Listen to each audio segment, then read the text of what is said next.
এনেকুৱা ধৰণৰ কাৰ্যসূচী থাকি নিজৰ মনটো ভাল লাগে যে বিধায়ক হিচাপে আমি প্ৰায় বিগত 4 বছৰ কাম কৰিলোঁ আৰু যেতিয়া বিৰোধী দলৰ ভাল নেতাসকল বা বিৰোধী দলৰ মই উদাহৰণ পল্লৱ বৰা ডাঙৰীয়াৰ কথাই কওঁ যে জাতীয় পৰিষদৰ এটা সক্ৰিয় কাৰ্যকৰ্তা লিডাৰ আছিলে আৰু ছাত্ৰ সন্থা মজিয়াতো ভালধৰণে কাম কৰিছিলে। আজি যেতিয়া ভাৰতীয় জনতা পাৰ্টিৰ কামৰ প্ৰতি আকৃষ্ট হৈ এই পঞ্চায়ত নিৰ্বাচনৰ আগে আগে আমাৰ দলত যোগদান কৰিছে, মই সকলোকে আদৰণি জনাওঁ। আৰু আপোনালোকৰ সন্মুখত চাগে আপোনালোকৰ মিডিয়া বন্ধুসকলে ফুটেজ পাব, মই গম নাপাওঁ, মই ফটো দেখা পাইছোঁ যে লুৰিণজ্যোতি গগৈ ডাঙৰীয়া এই মুহূৰ্তত যোগদান কৰিছে 3টা মানুহ, আমি যোগদান কৰাইছোঁ প্ৰায় 100 মানুহৰ। তো সেইটোৱে পাৰ্থক্য যে বিজেপিলৈ 100 মানুহ আহে আৰু জাতীয় পক্ষত 3টা মানুহ যায়। তো তাতে ৰিজাল্ট ওলাই পৰিছে, আমি 100ত আছোঁ, তেখেতো 3ত আছে।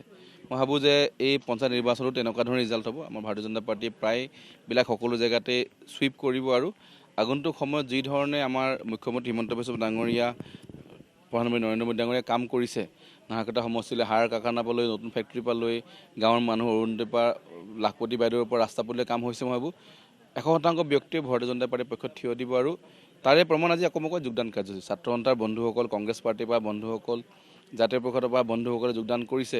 সকলো পাৰ্টীতেই এই ধৰণৰ জোৱাৰ উঠিছে বিজেপি যোগদান কৰিবলৈ। এইটো এটা অকল পঞ্চায়তৰ যোগদান কাৰ্যসূচী, তেনেকৈ প্ৰত্যেক পঞ্চায়তৰে বিৰোধী দলৰ নেতাসকলে আমাক যোগাযোগ কৰি আছে যে আমি কেনেকৈ এই পঞ্চায়ত নিৰ্বাচনৰ যেতিয়া প্ৰচাৰ চলিব সেই সময়ত আমি যোগদান কৰোঁ। মই ভাবোঁ খুব কম সময়ৰ ভিতৰতে নাহৰকটাত বিৰোধীবিহীন হৈ পৰিব আৰু সকলো ফালে ভাৰতীয় জনতা পাৰ্টি জয় জয় হ'ব। লুৰিণজ্যোতি গগৈ ডাঙৰীয়াই 2বাৰ নিৰ্বাচন খেল নাহৰকটীয়া সমষ্টিত, একবাৰ বিধানসভা, এবাৰ লোকসভা বুলি কওঁ। আৰু 2বাৰে তেখেতক মানুহে অলপ হ'লেও সঁহাৰি দিছিলে, অলপ ভোট পাইছে, নোপোৱা নহয়। যদিও আমি জিকিছোঁ কিন্তু তেখেতেও কিবা এটা ভোট পাইছে। কিন্তু 2বাৰ হাৰি এবাৰ দেখা পাইছোঁ তেখেত অলপ খোৱাং সমষ্টিত প্ৰচাৰ কৰি আছে, বা চাগে বিধায়কটো চবেই কৈ আছে যে তেখেত খোৱাঙত খেলিব। নাহৰকটীয়া কাৰ্যকৰ্তাসকলক কি হ'ল, চবকেতো দলনিত পোনা মেলা এৰি থৈ গুচি গ'ল। দেহেকে মানুহবিলাকে জাতীয় পৰিষদৰ পতাকা লৈ প্ৰচাৰ কৰিলে আৰু নিজৰ স্বাৰ্থত হাৰা বুলি দেখি পাই খোৱাঙলৈ গুচি গ'ল। তো যেতিয়া খোৱাঙলৈ মই ভাবোঁ যে পলাই গ'ল বুলি ক'বলৈ বেয়া হয়, কিন্তু এৰি গ'ল বুলিয়ে কওঁ। ইয়াত থকা জাতীয় পৰিষদৰ কাৰ্যকৰ্তাসকলৰ এতিয়া এনেকুৱা বিমুখত পৰিছে যে আমাৰ লিডাৰো নাইকিয়া হৈ গ'ল, নিজৰ স্বাৰ্থৰ কাৰণে খোৱাং গুচি গ'ল। তেখেতসকল বিধায়ক হ'ব লাগে, সমষ্টিৰ প্ৰতি কোনো দায়বদ্ধ বা এই সমষ্টিৰ মানুহৰ প্ৰতি কাম কৰিবলৈ কোনো তেখেতৰ স্বাৰ্থ নাছিলে।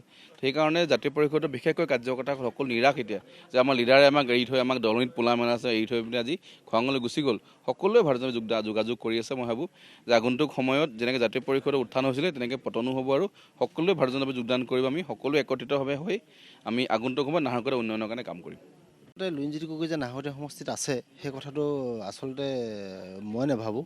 কাৰণ তেওঁ যদি থকা হ'লে, তেওঁ যদি অহা 26 চনত যদি তেওঁ আকৌ যদি তেওঁ প্ৰতিদ্বন্দ্বিতা আগবঢ়াম বুলি ভাবিছিলে নাহৰকটীয়া সমষ্টিৰ পৰা, তেওঁ নাহৰকটীয়া সমষ্টিত বিভিন্ন প্ৰান্তত আহি বা আমিও তেতিয়া সেইটো সময়ত আমি জাতীয় পৰিষদত আছিলোঁ, গতিকে আমিও মানে তেওঁক যদি আমি মাজত পোৱা হ'লে আমিও 26 চনৰ কাৰণে গতিকে তেওঁক সাজু কৰি বা আমি নিজে হ'লেও মানে আশাত কিবা এটা কৰিব পাৰিলোঁ হ'লে।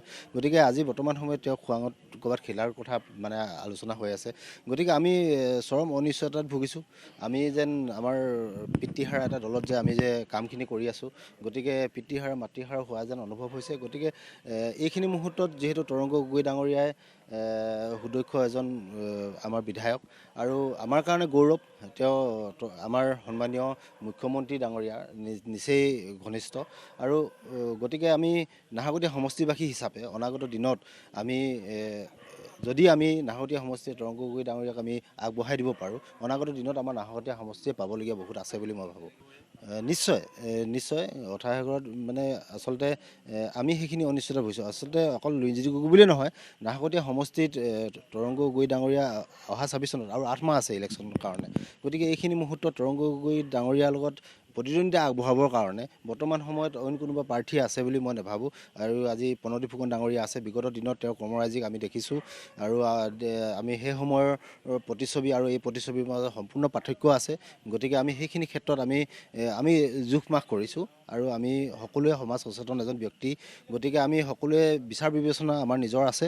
গতিকে নিজৰ বিচাৰ বিবেচনাৰে আমি আজি সুস্থ মগজুৰে আমি এই দলটোত যোগদান কৰোঁ। নিশ্চয় পলম হৈছে। গতিকে পলম হোৱাৰো কাৰণ আছে। প্ৰথম পৰ্যায়ত তৰংগ গগৈ ডাঙৰীয়া, লুৰিণজ্যোতি গগৈ ডাঙৰীয়া সমান্তৰালভাৱে ইলেকশ্যন খেলিছে। আমি তৰংগ গগৈ ডাঙৰীয়াকো আমি এইখিনি ক্ষেত্ৰত আমি আগতে পোৱা নাই আৰু লুৰিণজ্যোতি গগৈ ডাঙৰীয়া প্ৰথম পৰ্যায়ত ইলেকশ্যন কৰিছে। গতিকে কোনে ভাল কাম কৰিব বা আমিও সদায় মানে লুৰিণজ্যোতি গগৈ ডাঙৰীয়া যে জিকিবই তেনেকুৱা ধৰণে আশাৰে আমি খেলিছিলোঁ।